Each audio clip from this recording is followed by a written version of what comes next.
來自太空的箴言。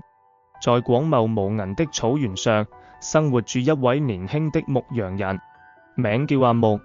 阿木自幼父母雙亡，是草原上的牧民們將他撫養長大。他性格善良淳樸，對這片養育他的草原和每一位幫助過他的人都心懷感恩。每天，阿木都會趕住羊群到水草豐美的地方放牧，與羊群為伴，與草原的清風、藍天、白雲對話。這一日，夜幕如墨，繁星點點。阿木像往常一樣，在草原上守護住他的羊群。勞累了一天的他，躺在柔軟的草地上，仰望着星空，思緒飄。就在他快要進入夢鄉之時，突然一道耀眼的光芒劃破夜空，如同一顆巨大的流星，直直地朝住他所在的方向墜落而來。阿木被這突如其來的光芒驚得一下子坐了起來，心中充滿了恐懼與好奇。光芒落地之處，距離阿木不過數十米遠，一時間塵土飛揚。待塵埃漸漸落定，阿木驚訝地看到一個散發住柔和光芒的身影站在那裡。那身影身形修長，周身光芒流轉，看不清面容，但卻給人一種神聖而不可侵犯的感覺。阿木鼓起勇氣，小心翼翼地走上前去，問道：你是何方神聖？為何會從天而降？那光芒中的身影緩緩開口，聲音如同天籟，卻又仿佛從遙遠的天際傳來。我來自遙遠的太空，你可稱我為天人。你不必害怕，我此番前來，是因為你的善行感動了我。阿木一臉茫然，他不明白自己做了什麼能感動這位神秘的天人。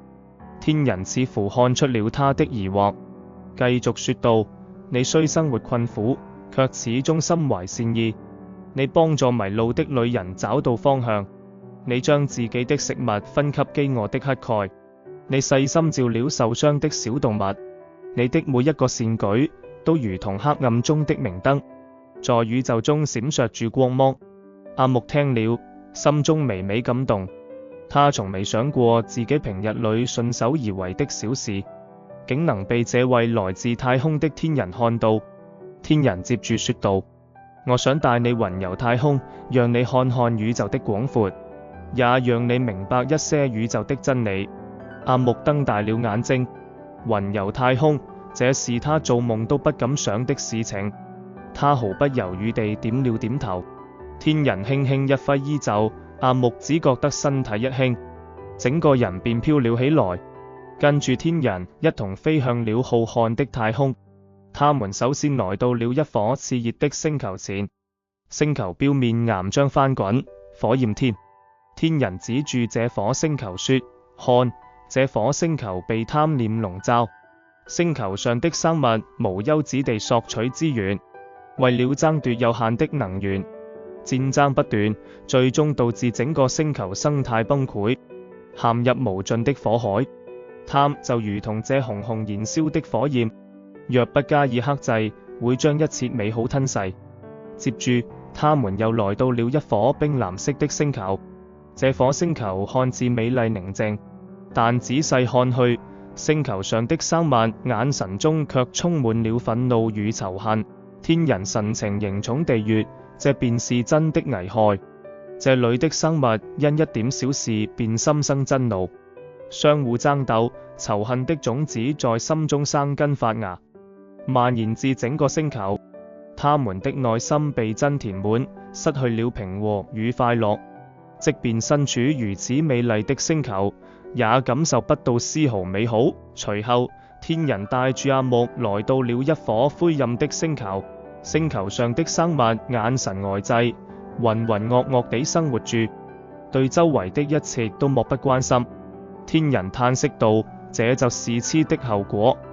這些生物沉迷於虛幻的事物，陷入無盡的執念之中，失去了對真實世界的感知和追求，整個星球也因此變得毫無生機。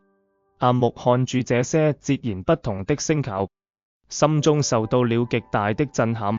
他從未想過貪嗔癡這3個字竟能給一個星球帶來如此巨大的災難。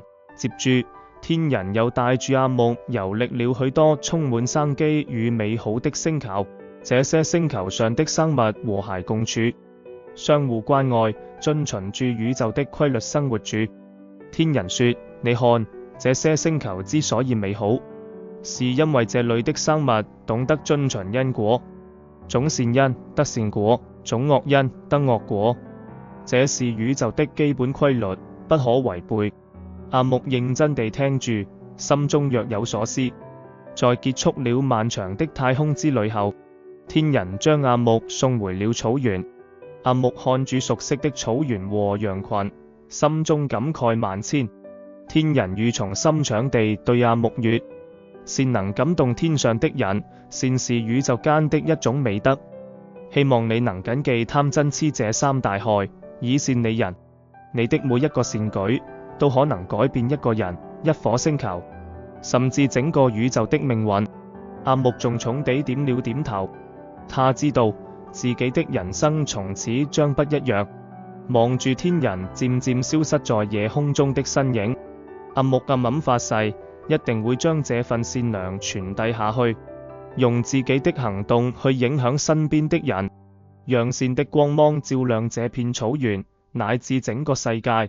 自那以後，每個牧羊後的夜晚，阿木總會習慣性地望向天空，繁星閃爍，他的思緒總會飄回到與天人雲遊太空的那段奇妙時光，想起天人的諄諄教導。阿木的眼神中滿是堅定與憧憬，他知道在這浩瀚宇宙間，善是如此珍貴的力量，而他將成為這力量在草原上的傳遞者，讓善良在每一個角落開花結果。